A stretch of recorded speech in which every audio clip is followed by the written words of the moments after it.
Gente, aqui está teu Andilo dando mais um ensinamento aí de como tocar o gunga ou o gan, como vocês preferirem, como eu falei antes no vídeo anterior do Congo, nós chamamos no Angola de gunga. Nós vamos aprender a tocar o munjola ou cabula, dependendo da levada do toque. O munjola é um pouco mais para trás, o cabula é um pouco mais acelerado, dependendo do inquice que a gente canta. Os santos de caça e de guerra, como eu tinha falado no outro vídeo, o toque é um pouquinho mais acelerado, e o santo das águas e as iabás tirando. Matamba, Caiango, Bamburu, essa família aí é um pouquinho mais para trás. Lembá também é um pouquinho mais para trás. Rongorô um pouquinho mais para trás. Esse toque acelerado não cabe nesse santo, porque até cansa, porque ele não tem atos de guerra ou de caça, né? Vamos lá, o munjola é assim, ó.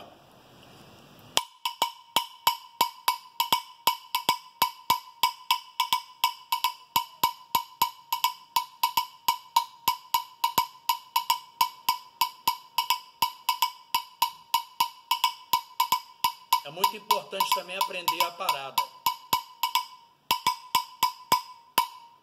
Espero que ajude vocês.